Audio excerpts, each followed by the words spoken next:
Assalamualaikum warahmatullahi wabarakatuh. Saya Amelia Citra Dewi dari Prodi MKS kelas 6A akan mempresentasikan akuntansi mudharabah LKS sebagai pemilik dana, yaitu dalam mata kuliah akuntansi syariah. Baik, memahami peran LKS sebagai pemilik dana dalam kontrak mudharabah penting untuk akuntansi syariah. Presentasi ini membahas konsep, aturan hukum, hingga penerapan akuntansi mudharabah. Slide pertama ada definisi akuntansi mudharabah. Pengertian mudharabah kerjasama antara pemilik dana dan pengelola usaha dengan pembagian keuntungan. Dan akuntansi mudharabah sendiri yaitu pencatatan transaksi dan pengelolaan dana sesuai prinsip syariah. Dasar hukum, rukun, dan syarat mudharabah. Yang pertama, dasar hukum. Al-Quran Surat Al-Baqarah ayat 282, yaitu Fatwa DSN MUI nomor 27 DSN MUI atau 3 atau 2002. Rukun mudharabah yaitu sahibul mal, mudharib, modal, usaha bersama. Dan syarat kesepakatan modal halal, usaha syariah, tidak ada unsur gharar.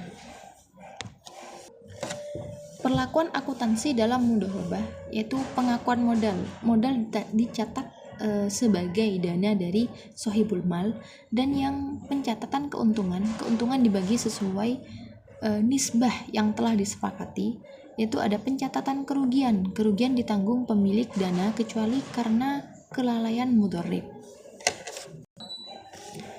Pengakuan dan pengukuran pendapatan mudharabah, identifikasi pendapatan keuntungan yang dihasilkan dari usaha mudharabah. Pengukuran berdasarkan nisbah sesuai kontrak dan laporan usaha. Pengakuan dilakukan saat keuntungan dapat diukur dan diperoleh secara pasti. Jenis dan alur karakteristik mudharabah. Yang pertama, jenis mudharabah yaitu mudharabah mutiyaqoh, mudharabah muqayyah. Dan yang kedua, alur proses penyerahan modal, pengelolaan usaha, pembagian keuntungan. Dan yang ketiga, karakteristik risiko dibagi tanpa bunga, berlandasan syariah. Contoh kasus dan penyelesaian akuntansi mudharabah. Yang pertama ada kasus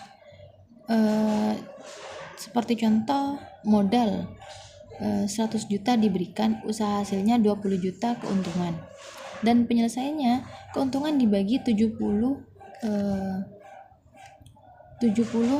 banding 30, LKS dapat 14 juta sebagai pemilik dana. Dan yang terakhir, kesimpulan dan saran. Kesimpulannya, akuntansi mudharabah harus sesuai dengan prinsip syariah dan hukum yang berlaku. Sedangkan sarannya, penerapan standar akuntansi yang konsisten dan pelatihan bagi LKS sangat penting. Sekian presentasi yang dapat saya sampaikan, kurang lebihnya mohon maaf. Wassalamualaikum warahmatullahi wabarakatuh.